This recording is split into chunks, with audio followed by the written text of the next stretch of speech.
చిలకమ్మ ఎర్ర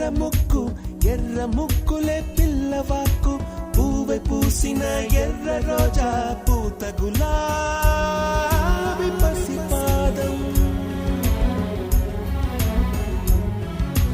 ఎర్రాని రూపం